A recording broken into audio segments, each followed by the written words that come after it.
என் வழி தனி வழி பகுதியில் வித்தியாசமான வேலைவாய்ப்புகள், சுவாரஸ்யமான வேலைவாய்ப்புகள் போன்றவற்றை பார்த்து வருகிறோம். அதில் இன்று நாம் பார்க்க போவது இந்தியன் ஸ்டாட்டிஸ்டிக்கல் இன்ஸ்டிடியூட், இந்திய புள்ளியியல் ஆராய்ச்சி நிறுவனம். இதில் உள்ள ஒரு சிறந்த வேலைவாய்ப்பை பற்றி பார்க்க போகிறோம். இது என்ன வேலைவாய்ப்பு அப்படின்னு கேட்டிங்கன்னா, ரிசர்ச் அண்ட் டெக்னிக்கல் அசோசியேட் அப்படிங்கிறாங்க. ரிசர்ச் அண்ட் டெக்னிக்கல் அசோசியேட் அப்படிங்கிறவர் இதில் ஆராய்ச்சிகளும் பலவித தொழில்நுட்ப விவரங்களும் சேகரிக்கணும்.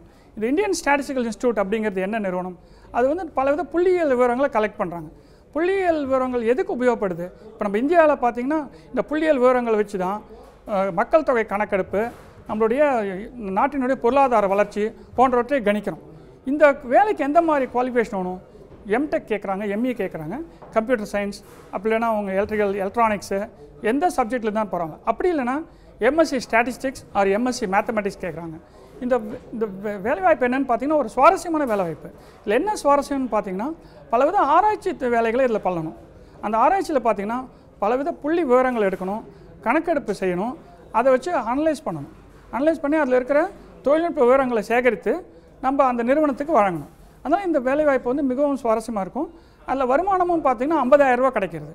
அதே மாதிரி இதில் ஏஜ் பார்த்திங்கன்னா வயது வரும்போது 40 வயது வரைக்கும் இருக்கிறவங்க சேரலான்னு போட்டிருக்காங்க. அதனால் இது ஒரு நல்ல ஒரு வேலைவாய்ப்பு. 40 வயது இருக்கிற எல்லாருமே வேறு இடத்துல ஒர்க் பண்ணிட்டு இருக்கிறவங்க போடலாம். அதே மாதிரி அவங்க என்ன சொல்கிறாங்கன்னா ஒரு 3 வருட அனுபவம், 3-4 வருட அனுபவம் இருந்தால் இன்னும் நல்லது அப்படிங்கிறாங்க. இதெல்லாம் பாருங்கள், இந்த வேலைவாய்ப்பில் இந்த மாதிரி பலவித சுவாரஸ்யங்கள் இருக்குது.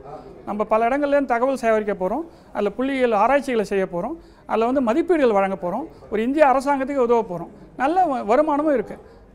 அதனால் இந்த தொழிலில் விருப்பம் இருக்கணும், இந்த வேலைவாய்ப்பில் முயற்சி செய்யலாம். இது மாதிரி மேலும் நிறைய சிறந்த வேலைவாய்ப்பில் தொடர்ந்து இனி என் வழி தனி வழி பகுதியில் பார்த்துக்கிட்டு வருவோம்.